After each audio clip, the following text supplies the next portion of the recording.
Move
Hallelujah. Vanoyera nguva yakwana. Vanoyera. Vanoyera. Vanoyera.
Come on.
Ndirimwe ndiri mwana wemepo ndinopinda nepandinoda ndichibuda nepandinoda ndiri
Hallelujah, hallelujah, hallelujah.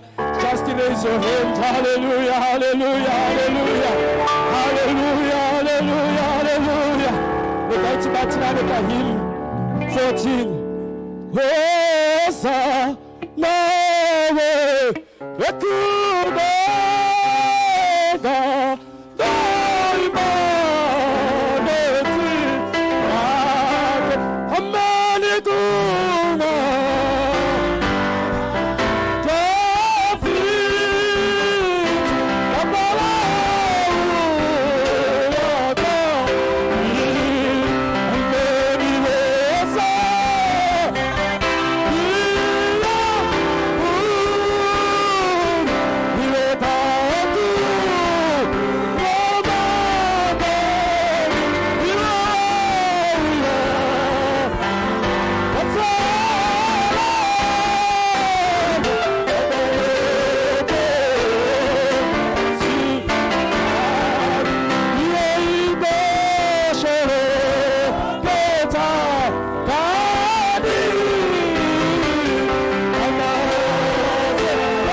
chigawo chenyu tauyanyare masimose nekumakatengeka uye kuruchiva rugare toshongedza kadima ndaranyano Jesu muzotichamira toshongedza kadisa vana vedu toshongedza kadima ndaranyano Jehova tishamirei baba vandaranyano tapfugama nevabvedu pamberi penyu tauya nyari pamberi pechigawo chenhasa mandaranyano baba vedu mandaranyano mutsvene namutsvene namutsvene namutsvene vasunungurwa nemi mujoti vasunungurwa nemi vari vakakasungwa tikadzikinurwa nemi vari wamasimba ese mandaranyano baba vedu mandaranyano muchinda werugare muchinda wenazareta mandaranyano namutsvene namutsvene namutsvene vasunungurwa nemi Jehova tauya mwari pamberi pechigawo chenhasa simudzirwa imi ari nguva imbiri iye mimi ari nokuti makatendeka makafanira kungosimudzirwa nenguva mbiri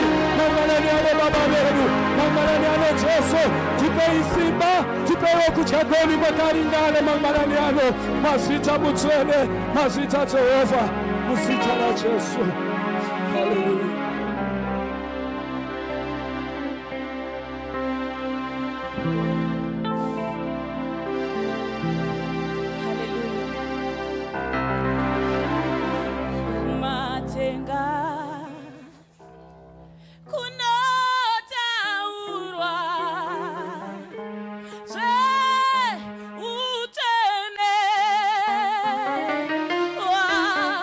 Mwari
We worship you.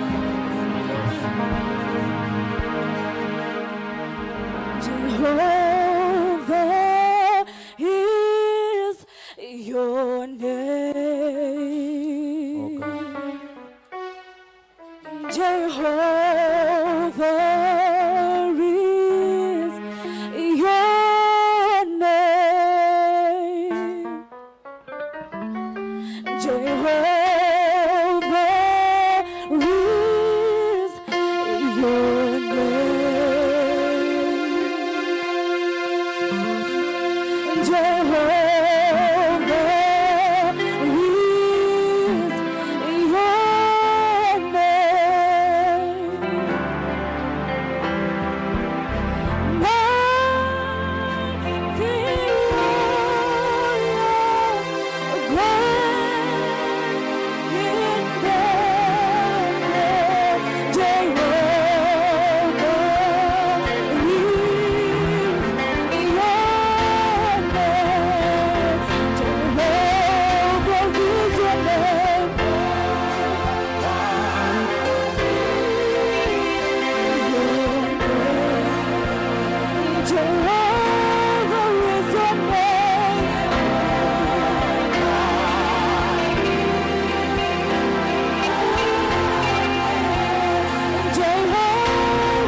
Jehovah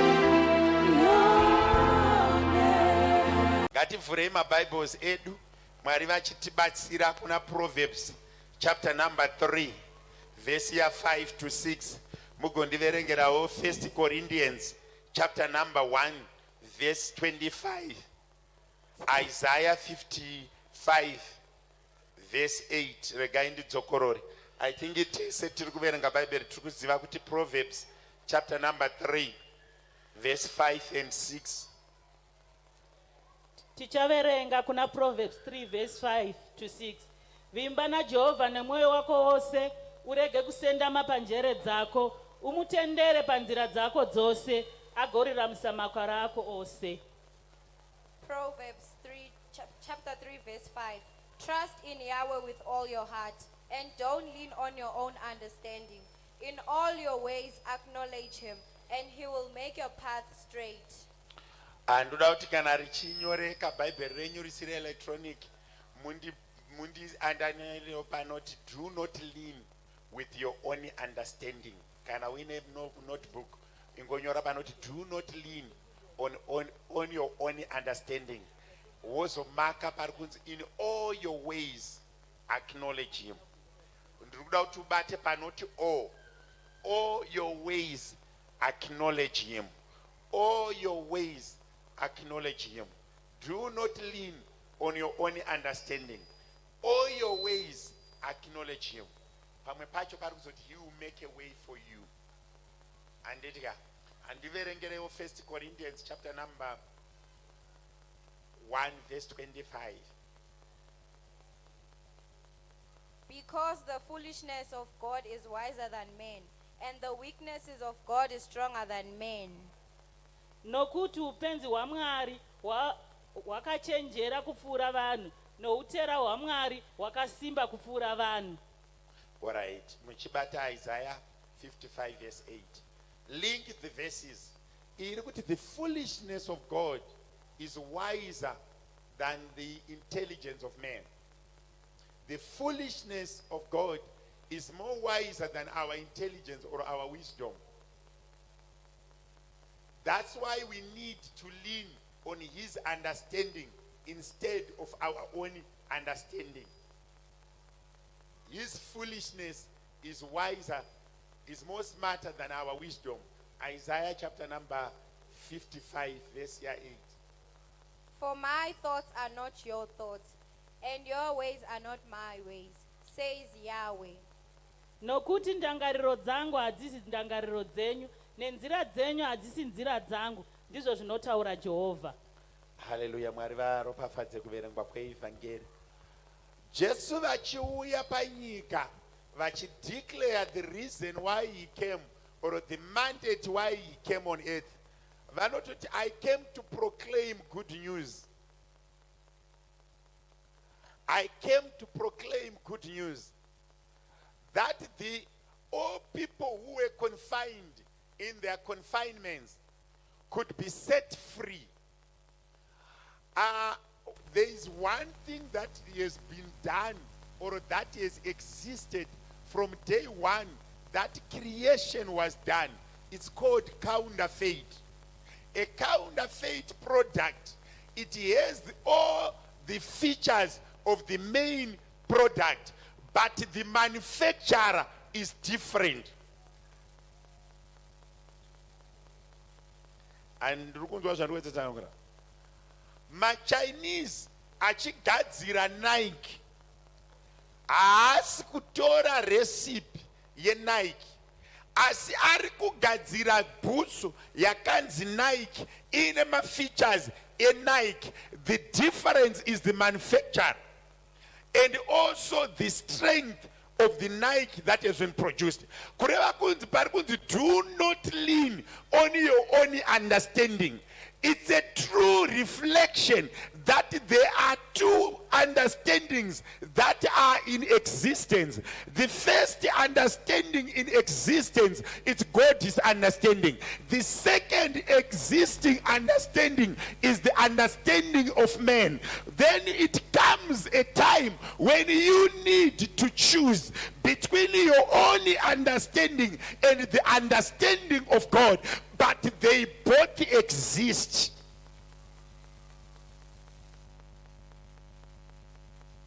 kureva kuti kunzwisisa kwevanhu kuripo, kunzwisisa kwaMwari kuripo. Charembera nyika inyaya yemacounterfeit. The understanding of men reasons with time, reasons with people. Zvekuti kune vanhu vari kutenda kuti mamiriro akaita nyika, vatsvene hakuchina, vanochengeta utsvene hakuchina. And according to their understanding, they can produce the evidence, they can produce the evidence and the examples of who are doing it. But it is the understanding of men. The problem of understanding of men, it has weaknesses. It doesn't last long. It has a time that it will knock an ending. It has a time that it will disappear. Like a counterfeit, haina warrant. Havagoni ukanotenga mota kuchina dziri kutengwa kuZimbabwe hadzina maintenance service uye hadzina warrant. Asi ukaenda pagarage ukatenga brand new car ine maintenance service, ine warrant, ikaswera yafa vanoitora vanovimba nechavakagadzira. Asi kana yave counterfeit inonzi no refund, no exchange, no return, kureva kuti havavimbe nayo, varidzi vayo havavimbe nayo, yakavanakira iri pashelf. Neunderstanding yevanhu inopera. Ukavimba nevanhu,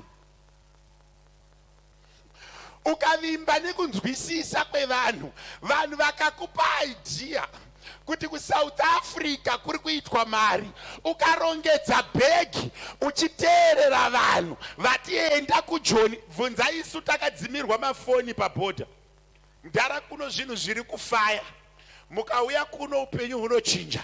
Kwamugere kuZimbabwe kwakaoma, kuzomufonera pabhodha. Ndiri kusemina, phone my wife, the phone is off and he is off. He only answered my phone after a week. Uri kupi? Ndakazoita busy. Ndikati hapana akazonditorao kupark station. Handichauya ndichikuona. Asi ukavimba neunderstanding yaMwari, parikunzi do not lean on your own understanding. Ukavimba naJehovha mukatenderana kuti handei denga harichinje panzira, Mwari havashanduke panzira. Unonzwa vachiti I am the same, I am not a son of man that I should lie. Kureva kuti kana Mwari vakavimbwa navo, ukafamba panzira dzaMwari haunyuri, ukafamba panzira dzaMwari havachinje. Chabva kudenga chatobva kudenga, chavapiwa naShe hachiendi, chakabva kunaShe hachigumirwi. Inonobvunza mukadzi muShunemi anokuudza kuti mwana akabva kumuranda waMwari anomuka. The understanding of men, it's growing more than the understanding of God. Kunzwisisa kwevanhu iyo zvitiri mugore raShe. In whatever you do, Mwari varipo here. Pane mafambiro edu, tinawe here musharukwa kurutivi rwedu. Pakutaura kwedu tava hanzi, in all your ways involve the Lord. Kune vanhu vari kurarama upenyu hunoshandisa the world review husina uMwari mukati. And this is the word that is mostly resisted by the saints of today. They believe in grace in their era.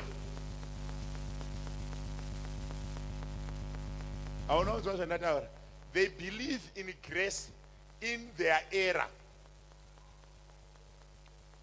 Vanhu vazhinji vanotaura kuti vafundisi vanoreva nhema, nekuti vari kuti shoko ramufundisi ngarishande pandiri, ndiri zvandiri ndisi kushandisa nzira dzaMwari. Can I tell you one thing? Chechokwadi chisika mbenzi inomhanya asi haina kugadzirirwa kumhanya mumunda. Ukaenda neMercedes Benz yako mumunda haidhonzi, ukaiisa mutara inofamba. Why? Ikashandisa understanding yayo kuti iyo yakagadzirirwa tara yoti ndaakunopinda mumugoti haisimuke. Pane ground ravakagadzirirwa to excel, ukabva pariri hausimuke. Kana worwa hondo dzako dzirwire pa the right ground. Pane ground rakagadzirirwa iwewe raunoexcela uri. Ukabva ipapo waenda kuunderstanding yako. A shark is a powerful animal. A shark can overturn a ship.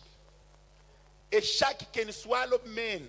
Quite a one man can swallow a number of people, but only in water, not on the ground, only on water. A shark does not move on the ground. It only works in water. Its power is in water. Mukristu simba rako riri pakuchengeta uchene. Ukabva pauchene simba rinopera, nyasha dzishande.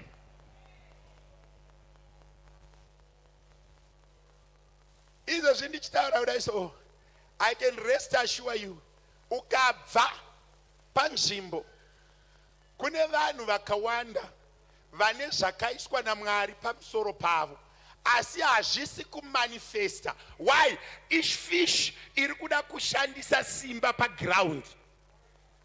Iwe shumba kunyangwe ikaita simba rinenge mukaisa mhepo yapera power, inofana kuscratch on the ground. It gathers the momentum. Tsoka dziya dziri paground. Kana uri mukristu unogadha momentum. Kana uri muprayer unogadha momentum. Kana zvinhu zvako zvakanaka. Ndosaka uchinzwa Bible richiti the prayer of a righteous man availeth much. Chachiri kuremerwa izvezvo. Unopinda mugore rashe #sunungu. Kuimba song hatikurambidzi, but pakusunungurwa pane chekuita, nekuti understanding iri kushanda ndeyani, nzira dziri kushandiswa ndedzani. Harina haro maamen. But you can search your life and see kuti chii chiri kuitika. You know, there is a proven system that works. The understanding of God, it works. Pane mazuva ndinoita munamato wekuti panonzi naMwari, your thoughts are not my thoughts. Ndine munamato wandinomboita ndiri ndega ndikaenda kuKlufendale wekuti Mwari, imboitaiwo rimwe zuva randinomuka ndakazara mumathoughts enyu, zvandiri kufunga inini nezvamandirongera zvakabatana kudai kuti pamunoda kuti ndive ndinge ndiripo panguva yamuri kunditarisira kuvapo. Kumbokumbira Mwari so kuti Mwari wekudenga ka imbondipaiwo zuva kana svondo rekuti tsoka dzangu dziri pandinofanira kunge dziri, pfungwa dzangu dziri padzinofanira kunge dziri, ndimboridha mumweya, ndimbopinda muplani yaMwari. Munhu wese ari kunditeerera, Mwari vane zvavakakugadzirira, but pamwe pacho hazvigoni kubatika kana wabuda panzira. Muri kuziva zvandinokuitaira, pane paunofanira kunge uri. Understanding yevanhu yakasiyana neyaMwari. Nyika iri busy kugadzira masystems ari tailor made to replace or to co-opt God. Not God co-opting them, but them co-opting God. Makamboona here vanhu vanoti fambe fambe vakunonyura wotanga kudaidza Mwari, asi pamambotanga manga muri mega. There's one sad thing under the sun, that people pray better when the ship is sinking, not when the ship is taking off. Can I repeat this? Most people pray better when the the ship starts to sink, not when the ship is taking off. Your power is not when you are sinking. Your power is when you are taking off. Taurirana inedenga musati masimuka. Kana mosimuka musimuke mese. Ndinorangarira vaIsraeri vachifamba pane rimwe gomora vakati Ishe mukasaenda nesu pano tinogara, kana makuenda nesu tinoenda. Pamwe pacho speed yekufamba usina Mwari inokuvadza. I was telling my wife the other day, ndikati check how people who goes into my early marriages, 16, 17, 18, munhu anenge ane vana 2, mwana 1. 9 out of 10, that thing is done without understanding, and that thing is done without God. And vanhu vazhinji ivavo, they do not sustain marriages. But kune vamwe vakazotanga ma 26, 24, 25 vakakura vaine kamwe kakupusa soka vanako, vakanonoka kubvisa madziva, vakanonoka kubuda zvipfuwa, ndo vanoprosper. Why? Pamwe pacho pamuri kutanga matanga nani, pamatanga gore rasho makatanga nani.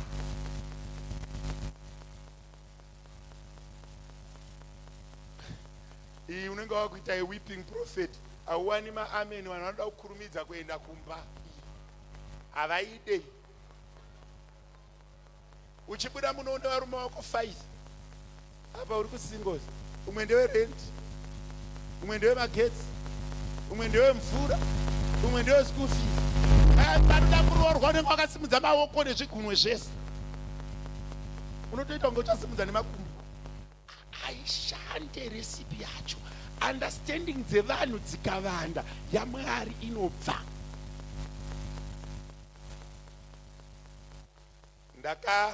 Pane chinhu 1 chandakadzidza kunyanya kunana baba vedu.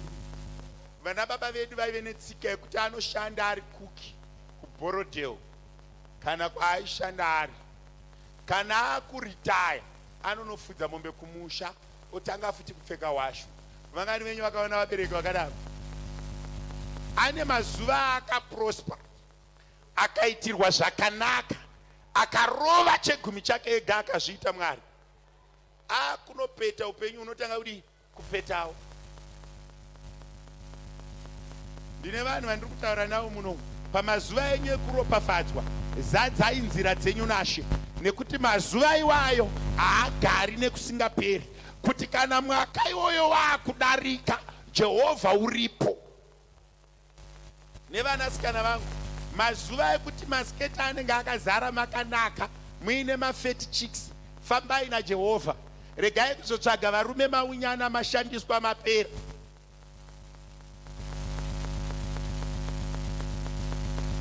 Vasikana muri kwere vari kumauniversity, izvezvi unomiswa ka20, but rega ndikutaurire season yekumiswa ichapera, uchatanga kuita tumigero pamhino apa.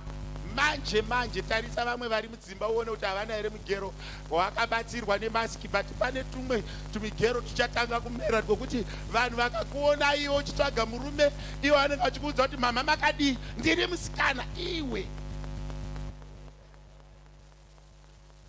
hauna uzvinzwa, ndapfuura nde.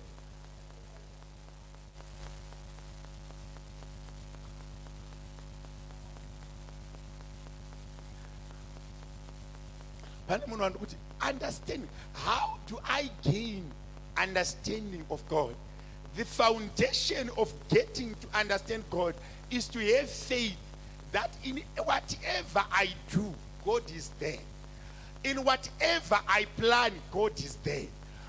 Pamkutanga Mwari, anything else follows. Kana makuronga zvinhu, isai Mwari pamberi. Regai kutungamidza pfungwa dzevanhu, tungamidzai Mwari pakuronga kwenyu. Ndinogara kutaurira maimufundisi kuti handidi munhu anobata pamuviri akachengeta pamuviri kusvika 3 months pastor vasingazivi, auyo uchindiudza kuti ndine nhumbu. Ndosaka AFM yakaisa structure yekuti baba namaimufundisi vanoshanda vese. Muri kutandera, unonozevezera mama tiri kutraya, mama mudumbu, kwete kuti ndakubulita makatanga nani, pakutanga Mwari, Bible not have faith in Jesus. When you have faith, do not lean in your own understanding. Trust in the Lord. Let's have respect for our spiritual life. Let's have respect for the God we serve. He is not a God of problems. He is a God of good and bad times. In good times, trust in the Lord. In good time, behave like a Christian. Don't only behave like a Christian when you are on a tight spot. Pamazuva ekufara, farai nashe.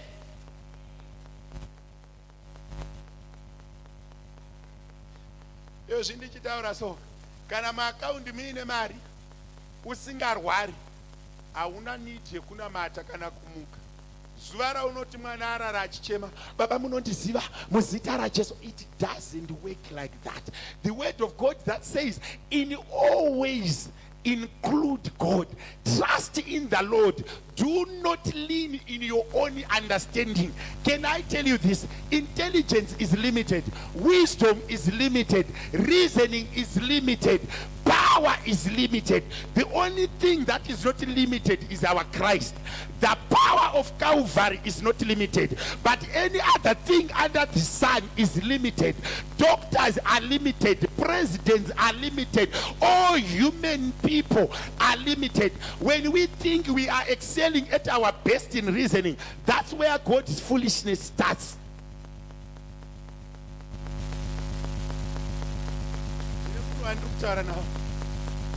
My heydays akauya fambai na Mwari, they become long. Nekuti masawa days paanouya anofana kuona uri munyasha. Hakuna chinhu chinonakidza kurova sekuona mwana weshumba ari ega. Kuona chishumba chiri chidiki so, kana makambodyirwa munhu neshumba, ndoponoona kuti kanotswanywa kashumba ikako kuunganidzirwa dutu rematombo kudai. Ndo zvakafanana nemukristu. Pese paunenge uchifamba so uri mugrace, chaedza chaMwari chakakutenderedza, madhimoni ari kukutya, mamhepo ari kutya. Remember, every second of your life there are two kingdoms fighting. The Bible says, he came to steal, to kill, and to destroy. I came to give life, and life in abundance. From time of John the Baptist until the second coming of Christ, there are two kingdoms fighting every minute. The kingdom to destroy and the kingdom to protect. Saka zvinoita pamakristu ndezvizvi. Nguva yavakapinda munashe, uchivimba naMwari, uchifamba neunderstanding yaMwari, vana vako havabatike, iwewe haubatike, pfuma yako haibatike. Asi zuva raunoenda offside, madhimoni anopururudza, nemhepo dzedzinza dzinopururudza. Mukristu, in all ways, do not lean in your own understanding. In life, there are concepts that are ever fighting. You know, I write scripts about marriage. I write things about marriage. In Jesus, marriage was created by God, and the devil is creating his own marriages, my gay marriages, my lesbian marriages. What God has done, the devil is undoing and redoing.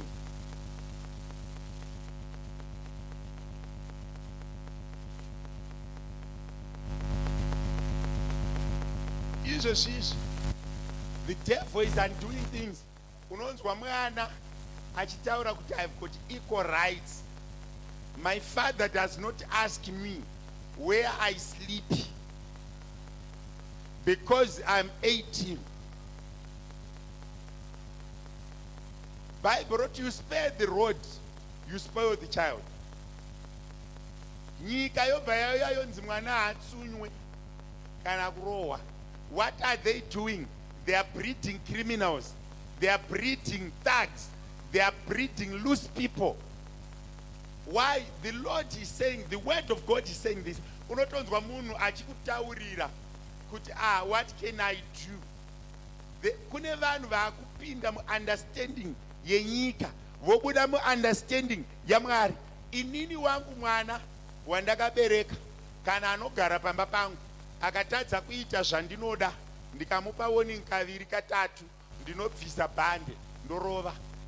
Handitendi kumutemo unoti hanzi mwana harohwi. Iye haana kuenda kulebha kunobereka mwana iyeye. Mwana iyeye kana atsaki anobira inini, haabiri ivo, haashandisi senemu yavo, chavo kungoisa mitemo. Ende vamwe vacho anoisa mitemo havadi kana vana. Unozwa achitaura kuti hanzi it's a burden to be children. I was talking to one of the ladies anogadzira mitemo murungu. Ameno zvavanoita pataivaka ikoko tichidhirowa maplans for them. Maadjudicators anosita mupanel yechild abuse and women abuse. Haana murume, haana mwana ari kutaura zvechild abuse. And I asked her, when are you going to give birth? Zvikanzi it's dirty to give birth. I can't breastfeed. It doesn't work for me. Asi vari kuda kuti aite tsagi ndevako, iye haayamwisi. And maybe when I'm old, I will talk. But sister, ava ikita vana. Ndopano hanzi mwana harohwi. Mwana akashuka kuchipatara aine pamba. Tinoda kukusungisa. It's irresponsible. Unoziva kuti ndine mari. Unoziva kuti ndotambira mari. There are things that are prevailing now. Iyo zvinhu mwana anogerwa moho kudai. Agoya akamona musoro kudai. Agopfeka bhurugwa rakatsemuka kusvika kuzvidya uko. Ari mwanasikana rine mahwindi. Hanzi, what can I do? Azouya aine nhumba aine 17 years. Mwari mandirasa, wakazvirasa, wakagara patsika dzevanhu, ukabva patsika dzekutenda. Kana wakuda kuti Mwari vakunzwe, gara patsika dzekutenda. Understanding yemukristu inodhiraivhwa ne the word of God, haidhiraivhi nemarizonero evanhu. Tarisa munhu ari padhuze newe, uone kuti akafitwa sei nemitemo yevanhu. Faith and trust in the Lord, it's not something that comes natural. Trusting the Lord, it's a deliberate effort, just like we do with mathematics. You can do my checks. Do I trust the Lord or do I not trust the Lord? And understanding yedu inoperevera. Iyo zvindire vanhu vari muno vakagara pa-understanding dzevanhu. Vanhu vachinyora mitemo, vane zvavanoda kuti uve nazvo, vane zvavasingadi kuti uve nazvo. Mamhepo ane zvaanoda kuti uve nazvo, ane zvaasingadi kuti uve nazvo. Saka ukagara patsika dzevanhu, hauwani zvinonzi naMwari uwani. Unowana zvinonzi nemamhepo uwani. Unowana zvinonzi nenyika uwani. When you have understanding, when you use God's understanding, it means miracles and mysteries always happen to you. When you trust in the Lord and lean on God's understanding, it means doors that you cannot open, they start to open. Why? The one who has designed that system works, and it works for you. Kune vanhu vanovimba naMwari, munodya zvekudenga nezvamusingafaniri kuva nazvo, munove nazvo nekuti system yaMwari pairi kubvisa understanding yako ichireplace neunderstanding yaMwari, iri kuunza zvakawanzika kwauri zvawaisafanira kuwana kubudikidza neunderstanding yako. Kureva kuti vanhu vanovimba naMwari vane tsika yekuwana zvakawanzika kuruzhinji.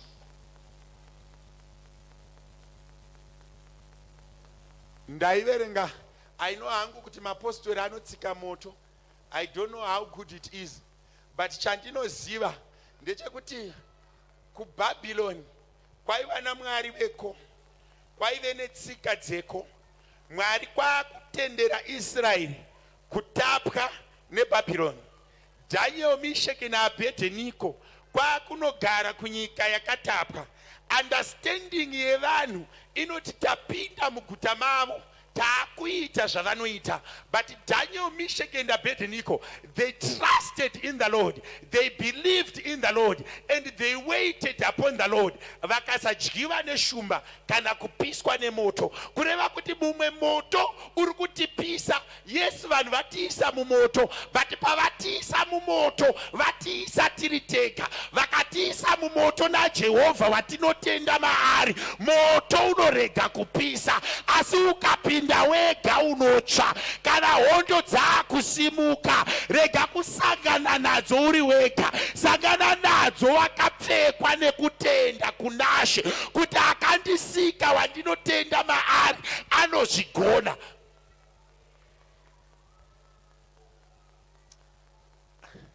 I've been preaching and I'm preaching now. Pane mazuva ndaiparidza kuorange farm kuchipiswa vanhu. That time 2-3 churches across kwakatorwa vanhu vakapiswa. Chinhu 1 chandakadzidza ndechekuti hakuna a venture that you start and you go alone. Hakuna an activity that you must start alone. Kana takutanga ngatitangei naMwari, kana takuita zvinhu ngatiitei naMwari. Do you know kuti understanding yevanhu inogumirwa? Vamwe munovimba nevana sekuru vane mari, vamwe munovimba nana baba munini vane mari, vamwe munovimba nema. Pane chinhu 1 chandoda kudzidzisa mangwananani. Kana uchidzidzisika, dzidza chinhu ichi. Munhu wese akasikwa naMwari ane maseasons. They go cold and warm. Munhu wese, even ukati spouse yangu, munhu wese akasikwa naMwari ane maseasons. But kune musharukwa wekare kare asingazive nguva, asingazive maseasons. Ukavimba naye panoita consistency of lifestyle.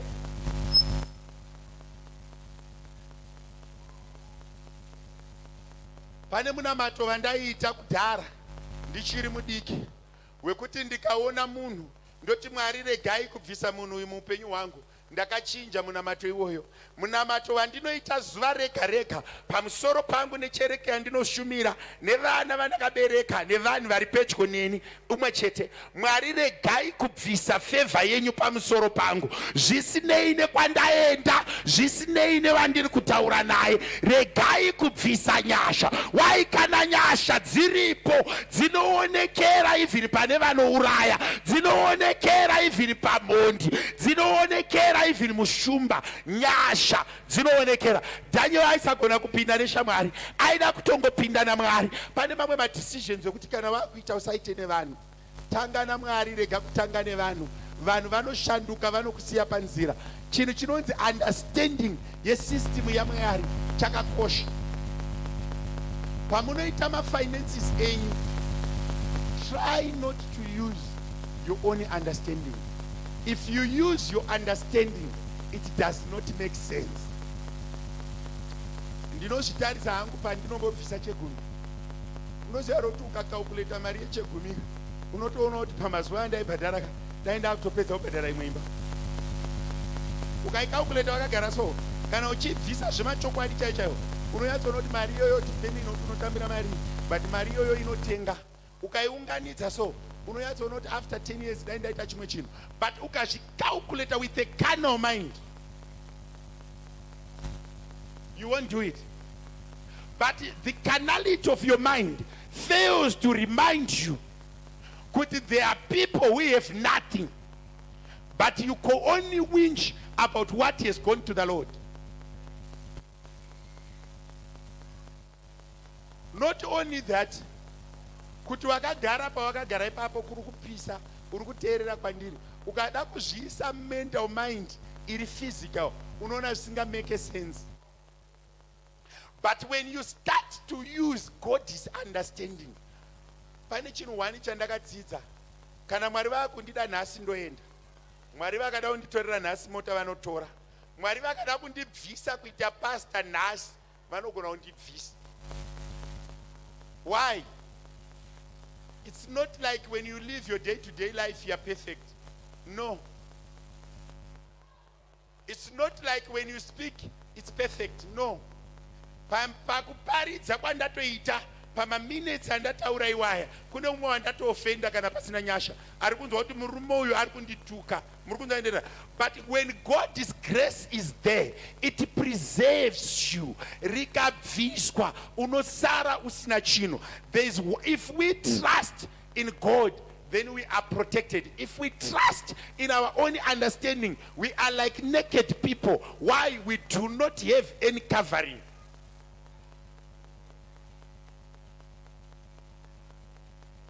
I want you to start to understand that I need to trust in the Lord. What I'm doing, doctors do what they do, nurses do what they do, pastors do what they do, parents do what they do, but they all come to a point.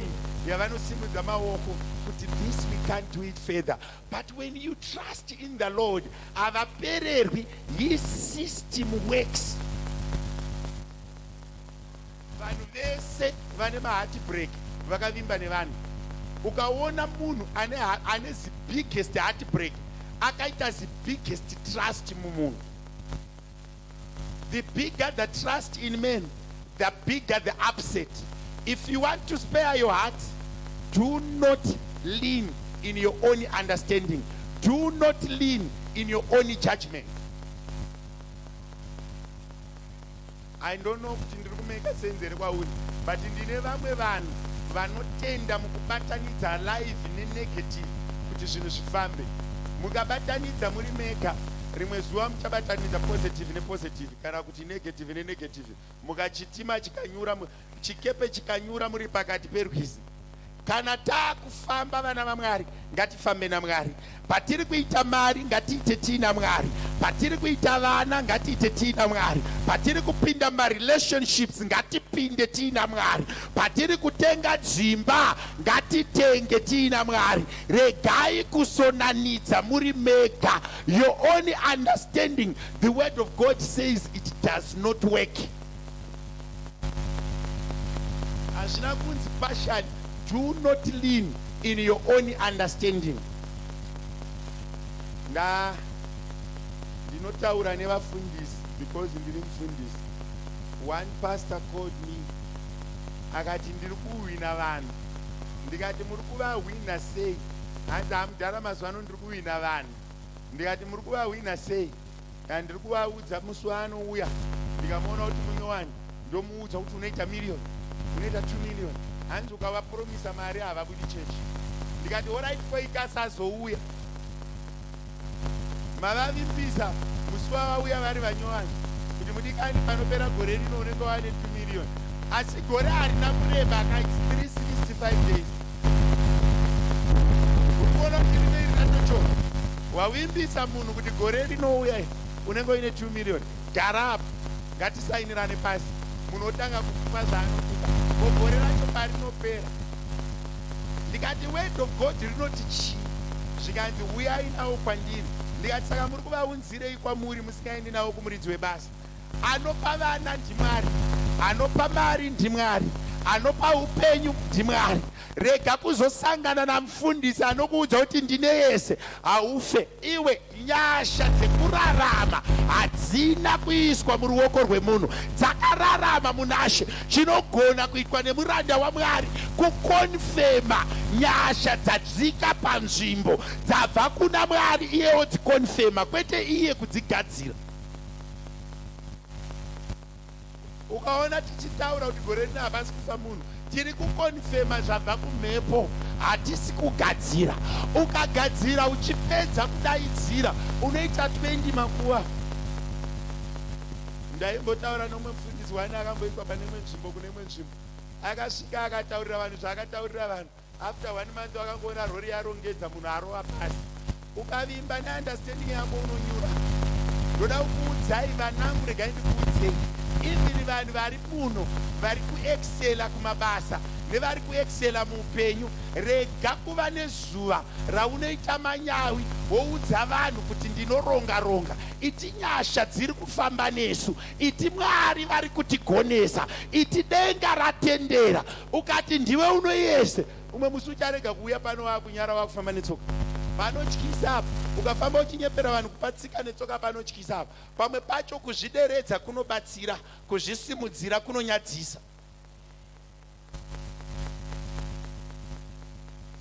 Ndaiseka rimwe zuva ndichitaura nemwe hama ichiti unoziva kuti ndingi ndomukunda uya haana chaanoziva ndiri kumudzidzisa.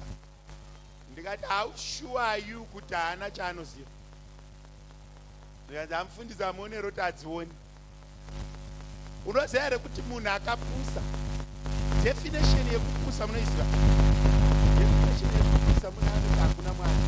Kwete munhu akanyarara kana munhu asiri kuziva. Zvinoita nyasha manje dzinoshanda so. Mira ndikuudze, nyasha dzinoshanda so. Chinhu chakazvidzwa chinonzi hachina kwachiri kuenda, chisina maturo, ndo panoburukira denga ipapo. Ndo paunoona denga radzika ipapo kuti ndiye here uyu mwanakomana waMaria naJosefa ari kutaura kuti akabva kudenga. Kana nyasha dzakuburuka mudikani, munhu avimba naMwari, kupusa kunopera. Unoona munhu akapusa, give him 5 years, not nhasi. Vamwe takauya muno 2008, kune vakauya 2010, kune vakauya 2017. Mwaka yedu inosiyana, nguva yekuropafadzwa inosiyana, nguva yekurangarirwa inosiyana. Kana mwaka wako wakwana, hazvirevi kuti yevamwe yakavhara, nekuti imi hamuna kuberekwa makadaro, makatongoberekwa musina, denga rikazarura. Sekuzarura kwarakaitira imimi, ndokuzarurira kwarichaita ari panext, nekuti Bhaibheri rinoti handisi musarudzi vevanhu.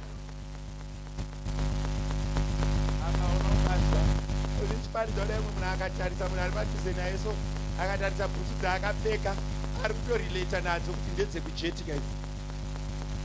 Ichiriko here jet? Does jet exist? Ichiriko?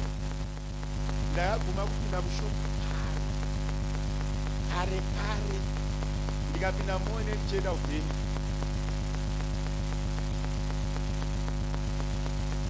Ndakaguma kupinda mushopu kare ndofunga kuWestgate Mall, ndinongoziva paNetbank ndadaidzwa nawo muti wasekwa kunosaina kuchechi. Ndopinda nekumabhengi kwakwe, ndopinda mubhengi ndotobuda futi neipapo ndotodzokera kwandiri. Handina kupiwa nyasha dzekushopa, ndokutodzitsvagawo.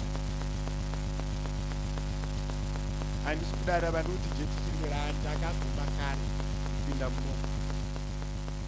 Nekupitsa hakupitsa ndoenda, because pane zuva randinotumwa kunzi deti, do you have money? Ndiani akambobvunzwa mubvunzo iwoyo, do you have money? Ukati yes, wakutopiwa list yezvekutenga. Ukati no, zvonzi yakaendezi. Saka unoba vana baba nana mai, mangwanani anoda kungokurangaridzai kuti pamunogara, pamunorara, pamunodya nezvamuinazvo, it's not much or to your strength.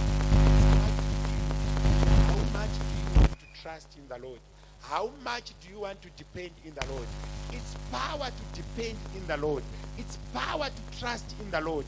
And trusting in the Lord sometimes does not entail your carnal reasoning. Carnality fights trusting in the Lord.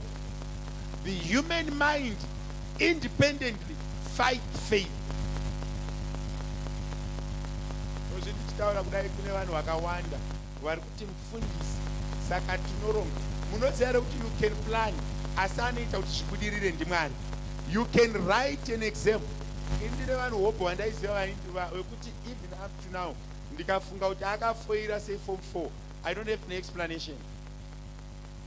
Maybe tisu vaya vaya isusu tisu vaya vaya vari mugrupu rekukwana, patinofana tinoshanda neyainoti kana vatsvene vopinda, kana vatsvene vopinda, baba ndinoda kuva mumwe, kana vatsvene vopinda. Izinoya tosha, kana takutenga dzimba toshandisa semupolisi, kana takurera vana toshandisa semupolisi, kana takuenda isusu vamwe takadzidza kuti kuvimba nezvinobatika kunoperevera, kuvimba naShe hakupereveri. muKristu vimba naMwari pane chese chaunoita. Trust in the Lord. Even if it doesn't make sense to you, as long as it's in the word of God, just do it. It's not for you to make sense to you, but it's for it to make sense to the Lord, because your mind is limited. When it is in the Bible and it makes sense to the Lord, who is wiser and smart, do it, even if it doesn't make sense to you. Inipandakatanga ubvisa chegumi ndakangonzi nasekuru mukanga ukaverenga zvibage 10 ukadya 9 1 ndechamwari ndisinganzwisise zvazvinoreva.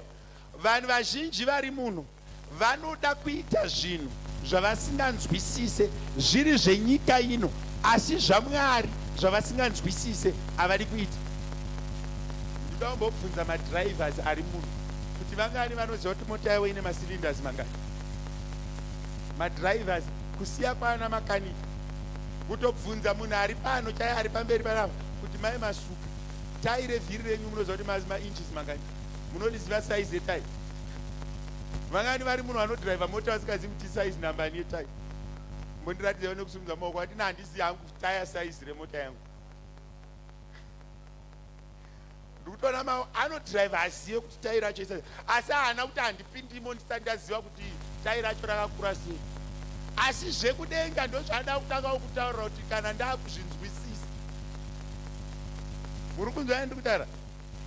Inini tairi size yemota ndoriziva, ndiri kuupgrade. Ndakatangira pa14 ndikaenda pa17. The next one handizivi kuti nerasize hani, but definitely not tires number 7. Inofanira kukura size racho. Kuno munhu ari kuti zvine basa reizvozvo. Iwe hauzivi kuti ndakafamba makilometers mangani netsoka. Pane dzimwe bhutsu dzatisingapfeki apa pakwani apa.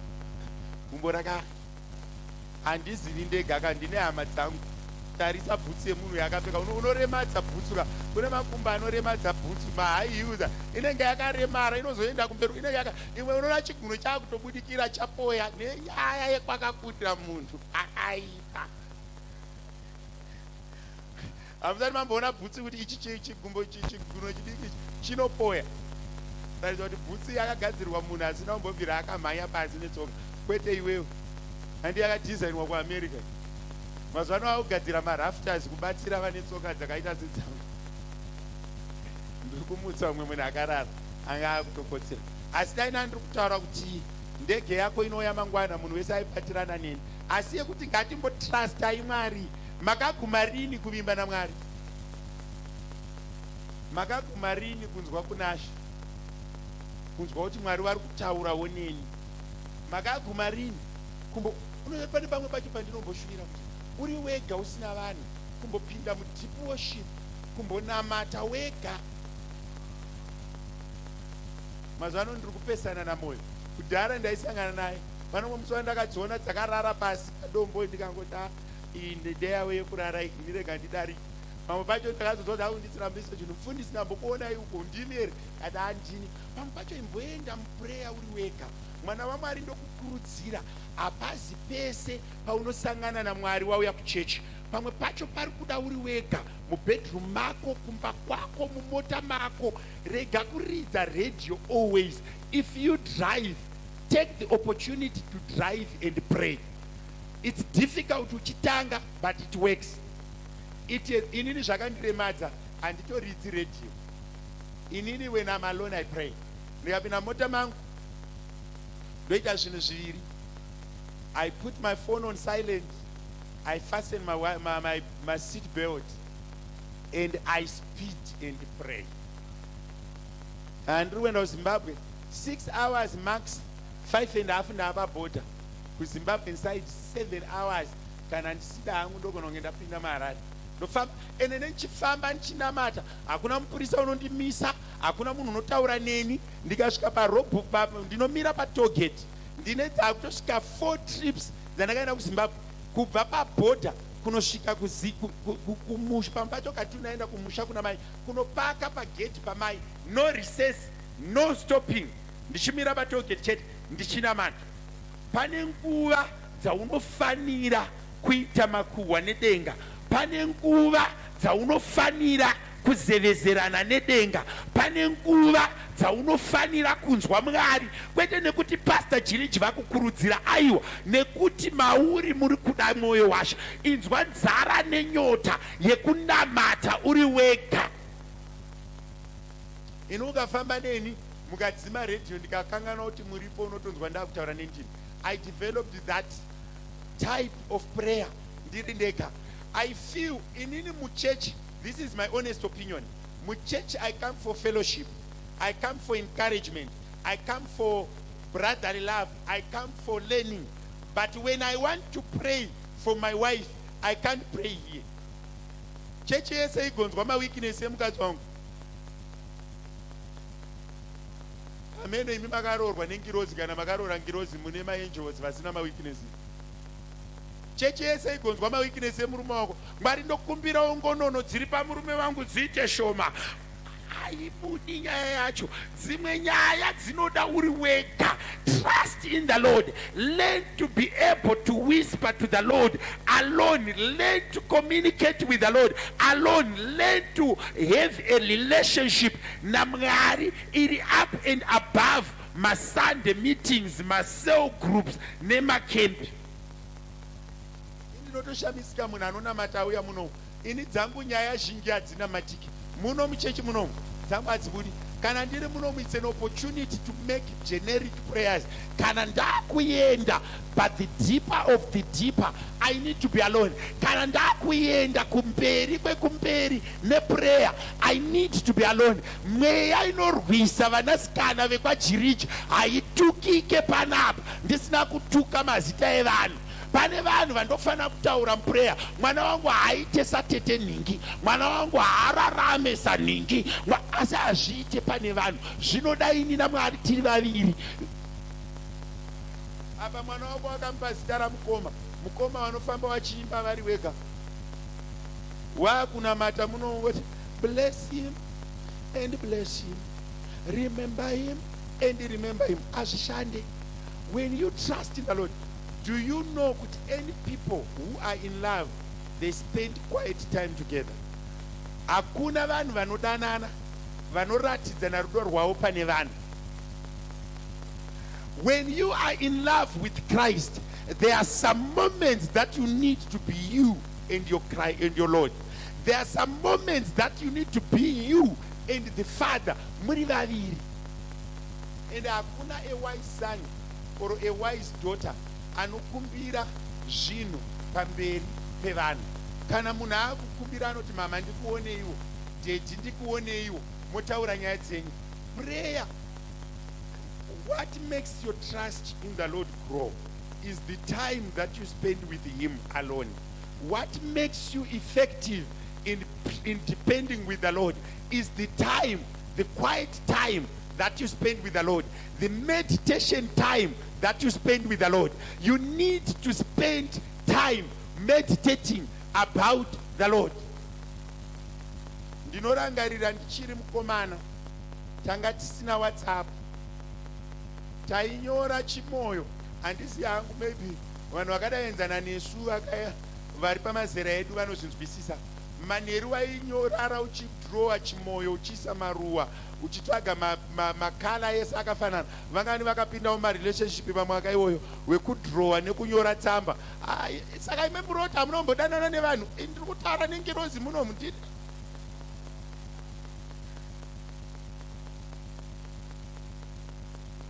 Waiona kuti munhu aipedza 1 hour achidrowa tsamba yekunopa munhu. Munhu aipedza nguva achigadzira zvinhu. I am saying for you to trust the Lord, you need to spend time preparing something for the Lord and him preparing something for you in return. If you take prayer as generic, I'm telling you right now, the understanding of men will overtake you. Anything that you don't focus on, don't grow. Anything that you don't apply effort, don't grow. If you want anything to grow, apply effort.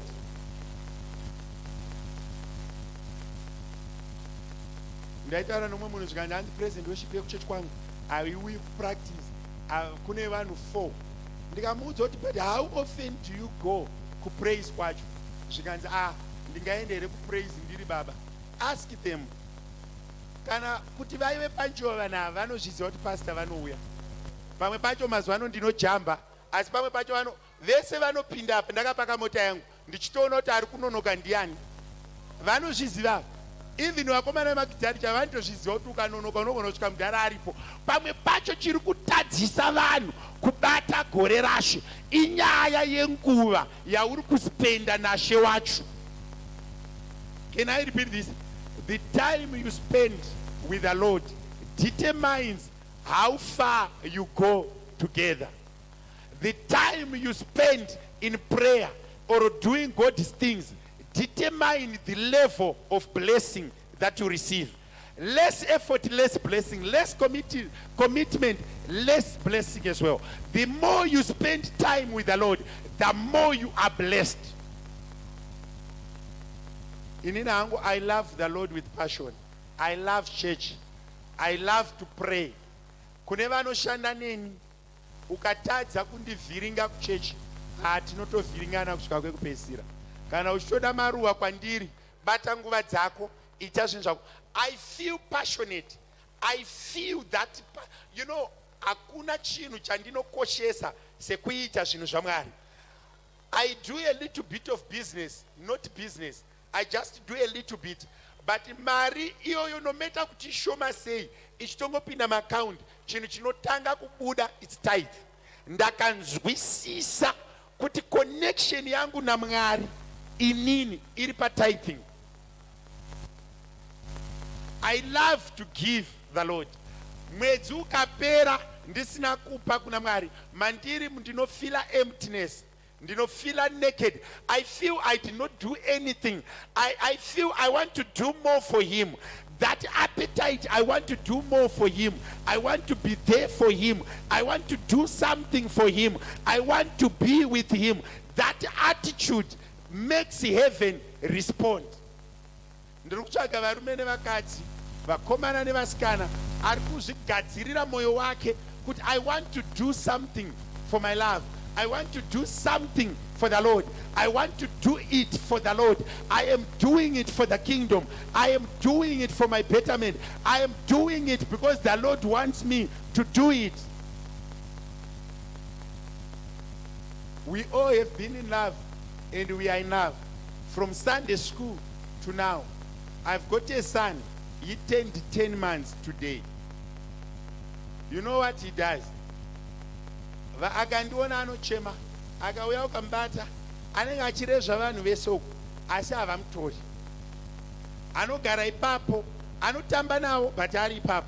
Ndaizvifunga mwe musindikati kamufana kari kuparidza kana ndaakutamba nevanhu ndinonamira pana Jesu wangu ndinokurezva ndiripo. Kana uri padhuze newe ndotamba, kana uri padhuze naJesu wangu totamba tese. Ukaswedera pakure indoramba ndakanamira pane pandakanamira. Rega kutendera vanhu kukubvisa pedyo nenyasha. Rega kupinda magroups anokomenda zviri wrong about the Christ you trusted in. When you trust the Lord, you don't gossip about him. You don't undermine him. You don't look down upon the work of God. Do not lean on your own understanding. Ndataura the concept.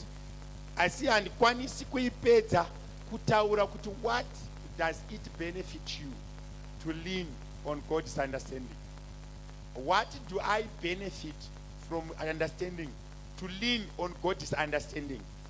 Munhu ukashandisa concept yemunhu ikafoira iye ndiye anoirepair. Urukunzwa ndoitara chinobatsira kuvimba naMwari kureva kuti munhu wese acharwa neni ari kurwa naMwari. Chinobatsira kuvimba naMwari nekutandisa understanding yaMwari, munhu paanorwa newe haasi kurwa newe, ari kurwa neprinciple yaMwari. Munhu paanotanga kukusimudzira mhepo haasi kusimudzira iwewe, ari kusimudzira akakutuma. Munhu paanotanga kukuzvidza, do you know kuti people can be cursed by mistreating you if you are with the Lord? Kana wina Mwari munhu akakumistreata amistreata Mwari. So it helps you to lean on God's understanding. ndaitaura nemumwe munhu musi weSatati akati mufundisi ndasangana nemapurisa ndine mhuri vandibata nezuro makuseni ndikati wabatwa zvikanzi ndine mhuri ndikati vari kuti chii zvikanzi vari kuda mapepa ndikati pana ane pasipoti kana pemiti here zvikanzi dzese dzakaexpire mapemiti edu tiri kurinyuwa ndikati saka mapurisa acho ati chii akati hanzi vati vari kutivharira asi nekuti tine vana mai vanoendeswa kumwe ini ndoendeswa kumwe ndikati saka muri pai zvikanzi tiri mumota mavo ndikati but what did I say zvikanzi hatina chatakanzwa vanga vasimo muservice yandakanamatira vanhu last week ndikati vaudzei kuti my pastor said release her vavavaudza zvikanzi my pastor said release her zvikanzi who is your pastor vavati ndifona isapa loud vavandibhipa vandafona zvikanzi what are you saying ndikati I know those people are not thieves and I'm kindly asking you to release them zvikanzi how much are you giving us ndikati I will give you my offering money for tomorrow I've got 200 reserved for offering can I send to you vakabva vakaita foni vavangomisa bhaki yavo zvikanzi vakavatuka zvinonyadzisira nechimutauro chemunomu I can't repeat it pavavasiya vachienda do you know what I learned from that kune vanhu vekuti paanosungwa kana paanosangana nedambudziko anokurumidza kufunga dzimwe nzira achitadza kuziva kuti ndina Mwari kuomerwa kana kurerukirwa vimba naJehovha kune munhu vandiri kukurudzira muservice ino I know it's not one of the word that people associate with me people associate me with encouragement casting demons make money but I'm telling you we all do this in the concept of God's grace we all do this in the concept of trusting in God's understanding iwewe hauvharirwi nemunhu kana uina Mwari iwewe haupfidziswe nemunhu kana uina Mwari iwewe haupererwi kana uina Mwari iwewe haugoni kuitwa zvese zvese kana uina Mwari what you need is Christ what you need is to understand that wherever I am I have got God's presence mumba mangu kubasa muroad kuchurch mumarriage kuchikoro kwevana God's presence is with me pane chinhu chinondirwadza chokuti people have the spirit of the Lord in the church but they don't have the same spirit kunze what happens is you are only protected 3 hours you are in church the rest of the week hauna protection Mwari havafanire kukuchengetedza muchechi chete vanofanira kukuchengetedza the entire life you benefit a lot unoya pane chinhu wani chandinonzwisisa ukati ngaavongwe JIRIJI paunodaidzira kuti ngaavongwe JIRIJI as it stand it means kuti ngaa ane 6 years munhu ari kurova ngaa haasi kurova ngaa ari kurova inini muri kunzwa zvandikuedzedzangura and haugoni kuti ndasvika kumba kwangaa ndikatora mubhedha wangaa ngaa haana mubhedha pane akaisa mubhedha murumu mangaa pane anoita make sure kuti wawaridzwa muri kunzwa ndikuedzedzera kana wavimba naJehovha wakugara muna Mwari upenyu hwako hunofanana nehwemwana mucheche kuti chese chandiinacho ndakachiona kubva kuna Mwari anenge akuda kuchitora haasi kuchitora kubva kwandiri ari kuchitora kuna akandipa nekuti akandipa akatishandisa haana kuti uchatorerwa saka when you trust in the Lord you go to that level yekuti everything that is in your life it's super powered by the Spirit of the Lord. No one else can come and take it without defeating the God you serve. Ndinoseka hangu vanhu vachiti hanzi vada kurwa naPastor JIRIJI. Ini chinhu wani chandakadzidza kumba nekwandinoshumira ndechekuti kana munhu aakurwa neni haarwi neni ndiri ndega, anorwa neni nevandakatenda maari. Kana aakuda kurova inini unotirova tiri vaviri, ini namwari wangu.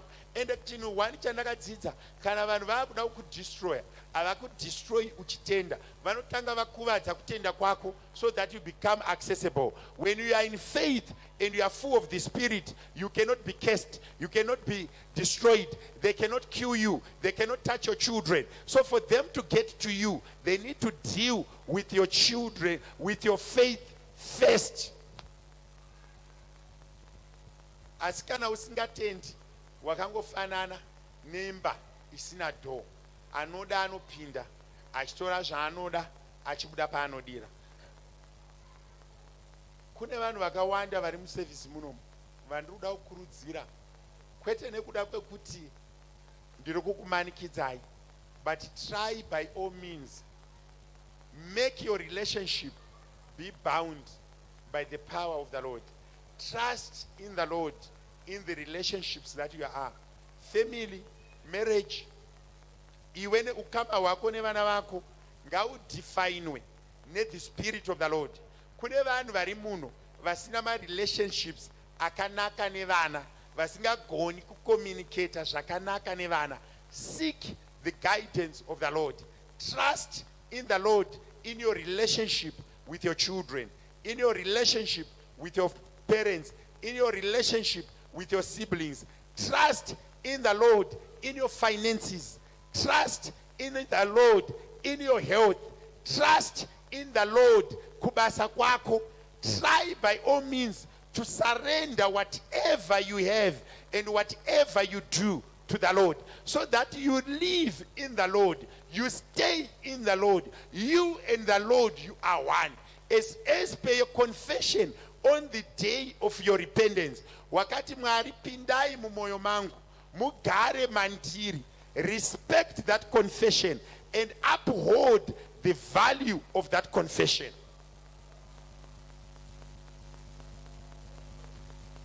I've been trying to teach. I'm not one of the greatest teachers, but I think wazvinzwa kuti unoda mwari. Do not lean on your own understanding. Do not trust your understanding. Trust in the Lord. Pane vada kutendeuka here vada kugamuchira Jesu kekutanga, ari kuti handisati ndakambogamuchira Jesu. Tsvagawo vaya vanoti ndinozviita ipa, munhu anouya muchechi oita 3, 4, 5 Sundays achida kutendeuka toregedza kudaidzira vari kuda kugamuchira Jesu. Mumwe anozodzimara kuleadership asina kumboita sinners prayer. Kana tisina ari kuda kutendeuka, tese takagamuchira Jesu, ndine prayer yandinoda kuita. I don't want to do deliverance, I just want to pray. Ndichinyengeterera uri ikoko, ndine vanhu vekuti they can't trust anyone, including the Lord. Vanhu vekuti they've lost trust, they don't trust anyone. They look everyone with suspicion. They look even church with suspicion. They even look pastors with suspicion. They look people that they stay with suspicion. You don't trust anyone. I know you've been hurt before. I know things did not go your way. But can you not trust again, especially in the Lord? When you say God is going to protect me, you must mean it. You must be saying it with the heart, not with only the mouth. I want you to receive this gift of faith when you say, my child is going to work anodzoka. Kune vabereki vari muno wekuti you have lost trust in your children. I want God to restore it. You have lost trust in whatever relationship. Kune vanhu vasingagoni kutaura chokwadi, anonga achingonyepa every day because they don't trust. I want you to be able to trust your words. When you say I'm going, go. When I say I'm resting, rest. I want to pray this prayer nemumwe munhu wekuti akakuvara kutenda